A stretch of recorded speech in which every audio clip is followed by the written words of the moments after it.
اعوذ باللہ من الشیطان الرجیم، بسم اللہ الرحمن الرحیم۔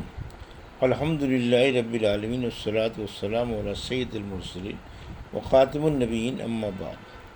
صحیح بخاری، باب کتاب المغازی، حدیث نمبر 4360، اردو ترجمہ۔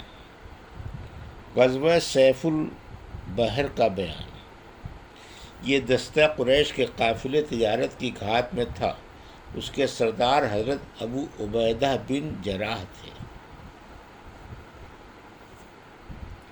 ہم سے اسماعیل بن ابی اویس نے بیان کیا، کہا کہ مجھ سے امام مالک نے بیان کیا، ان سے وہیب بن کیسان نے بیان کیا، اور ان سے جابر بن عبداللہ انصاری نے بیان کیا کہ رسول اللہ صلی اللہ علیہ وسلم نے ساحل سمندر کی طرف ایک لشکر بھیجا اور اس کا امیر ابو عبیدہ بن جراح رضی اللہ عنہ کو بنایا۔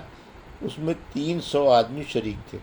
خیر، ہم مدینے سے روانہ ہوئے اور ابھی راستے ہی میں تھے کہ راشن ختم ہو گیا۔ جو کچھ بچ رہا تھا وہ ابو عبیدہ کے حکم سے جمع کیا گیا، تو 2 تھیلے کھجوروں کے جمع ہوئے۔ میں اب ابو عبیدہ ہمیں روزانہ تھوڑا تھوڑا اسی میں سے کھانے کو دیتے رہے۔ آخر جب یہ بھی ختم کے قریب پہنچ گیا تو ہمارے حصے میں صرف ایک کھجور آتی تھی۔ وہب نے کہا، میں نے جابر رضی اللہ عنہ سے پوچھا کہ ایک کھجور سے کیا ہوتا رہا ہوگا؟ جابر نے کہا، وہ ایک کھجور ہی غنیمت تھی، جب وہ بھی نہ رہی تو ہم کو اس کی قدر معلوم ہوئی۔ آخر ہم سمندر کے کنارے پہنچ گئے۔ وہاں کیا دیکھتے ہیں، بڑے ٹیلے کی طرح ایک مچھلی نکل کر پڑی ہے۔ اس مچھلی کو سارا لشکر 18 راتوں تک کھاتا رہا۔ بعد میں ابو عبیدہ رضی اللہ عنہ کے حکم سے اس کی پسلی کی 2 ہڈیاں کھڑی کی گئیں۔ وہ اتنی اونچی تھیں کہ اونٹ پر کجاوہ کسا گیا وہ ان کے تلے سے نکل گیا اور ہڈیوں کو بالکل نہیں لگا۔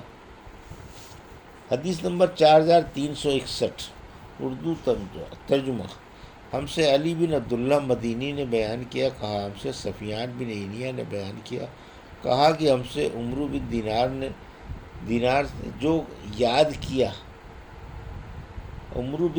سے جو یاد کیا وہ یہ ہے کہ انہوں نے بیان کیا کہ میں نے جابر بن عبداللہ رضی اللہ عنہ سے سنا، انہوں نے بیان کیا کہ ہمیں رسول اللہ صلی اللہ علیہ وسلم نے 300 سواروں کے ساتھ بھیجا اور ہمارا امیر ابو عبیدہ ابن جراح کو بنایا تاکہ ہم قریش کے قافلے تجارت کی تلاش میں رہیں۔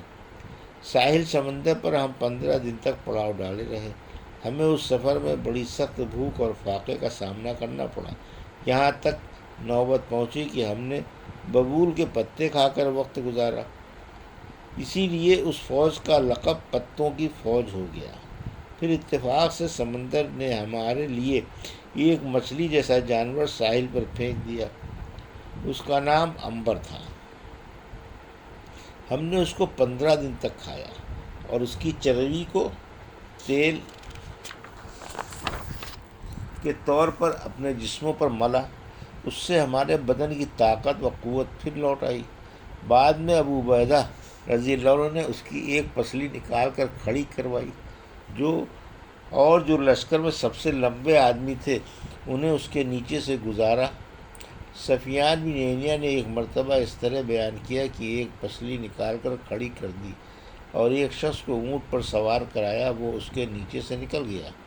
جابر رضی اللہ عنہ نے بیان کیا کہ لشکر کے ایک آدمی نے پہلے 3 اونٹ ذبح کیے، پھر 3 اونٹ ذبح کیے، اور جب تیسری مرتبہ 3 اونٹ ذبح کیے تو ابو عبیدہ رضی اللہ عنہ نے انہیں روک دیا، کیونکہ اگر سب اونٹ ذبح کر دیے جاتے تو سفر کیسے ہوتا۔ اور عمرو بن دینار نے بیان کیا کہ ہم کو ابو صالح کو انہوں نے خبر دی کہ قیس بن سعد نے واپس آ کر اپنے والد سعد بن عبادہ سے کہا کہ میں بھی لشکر میں تھا، جب لوگوں کو بھوک لگی تو ابو عبیدہ نے کہا کہ اونٹ ذبح کرو۔ قیس بن سعد نے بیان کیا کہ میں نے ذبح کر دیا۔ کہا کہ پھر بھوکے ہوئے؟ تو انہوں نے کہا کہ اونٹ ذبح کرو۔ میں نے ذبح کیا۔ بیان کیا کہ جب پھر بھوکے ہوئے تو کہا کہ اونٹ ذبح کرو، میں نے ذبح کیا۔ پھر بھوکے ہوئے تو کہا کہ اونٹ ذبح کرو۔ پھر قیس نے بیان کیا کہ اس مرتبہ مجھے امیر لشکر کی طرف سے منع کر دیا گیا۔ حدیث نمبر 4362، اردو ترجمہ۔ ہم سے مسدد بن مسہرت نے بیان کیا، کہا ہم سے یحییٰ بن سعید قطان نے بیان کیا، ان سے ابن جریج نے بیان کیا، انہیں عمرو بن دینار نے خبر دی اور انہوں نے جابر بن عبداللہ انصاری سے سنا، انہوں نے بیان کیا کہ ہم پتوں کی فوج میں شریک تھے، ابو عبیدہ رضی اللہ عنہ ہمارے امیر تھے، پھر ہمیں شدت سے بھوک لگی، آخر سمندر نے ایک ایسی مردہ مچھلی باہر پھینکی کہ ہم نے ویسی مچھلی پہلے نہیں دیکھی تھی، اسے عنبر کہتے تھے، وہ مچھلی ہم نے 15 دن تک کھائی، پھر ابو عبیدہ نے اس کی ہڈی کھڑی کروا دی تو اونٹ کا سوار اس کے نیچے سے گزر گیا۔ ابن جریج نے بیان کیا کہ پھر مجھے ابو زبیر نے خبر دی اور انہوں نے جابر رضی اللہ عنہ سے سنا، انہوں نے بیان کیا کہ ابو عبیدہ نے کہا کہ اس مچھلی کو کھاؤ۔ پھر جب ہم مدینے لوٹ کر آئے تو ہم نے اس کا ذکر نبی کریم صلی اللہ علیہ وسلم سے کیا، آپ نے فرمایا وہ روزی کھاؤ جو اللہ تعالیٰ نے تمہارے لیے بھیجی ہے، اگر تمہارے پاس اس میں سے کچھ بچی ہو تو مجھے بھی کھلاؤ۔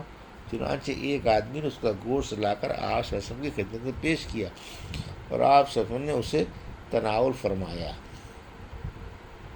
حدیث نمبر 4363، اردو ترجمہ۔ ابو بکر رضی اللہ عنہ کا لوگوں کے ساتھ سن 9 ہجری میں حج کرنا۔ ہم سے سلیمان بن داؤد ابو ربیع نے بیان کیا، کہا ہم سے فلیج بن سلیمان نے بیان کیا کہ ان سے زہری نے، ان سے حمید بن عبد الرحمن نے اور ان سے ابو ہریرہ رضی اللہ عنہ نے کہ نبی کریم صلی اللہ علیہ وسلم نے حضرت ابو بکر رضی اللہ عنہ کو حجۃ الوداع سے پہلے جس حج کا امیر بنا کر بھیجا تھا، اس میں حضرت ابو بکر رضی اللہ عنہ نے مجھے کئی آدمیوں کے ساتھ قربانی کے دن منی میں یہ اعلان کرنے کے لیے بھیجا تھا کہ اس سال کے بعد کوئی مشرک بیت اللہ کا حج کرنے نہ آئے اور نہ کوئی شخص بیت اللہ کا طواف ننگے ہو کر کرے۔ حدیث نمبر 4364، اردو ترجمہ۔ مجھ سے عبداللہ بن رجاء نے بیان کیا، انہوں نے کہا ہم سے اسرائیل نے بیان کیا، ان سے ابو اسحاق نے بیان کیا اور ان سے برا بن عازب رضی اللہ عنہ نے بیان کیا کہ سب سے آخری سورہ جو پوری اتری وہ سورہ برات یعنی توبہ تھی، اور آخری آیت جو اتری وہ سورہ نساء کی یہ آیت ہے، وَيَسْتَفْتُونَكَ قُلِ اللَّهُ يَفْتِيكُمْ فِي الْكَلَالَةِ۔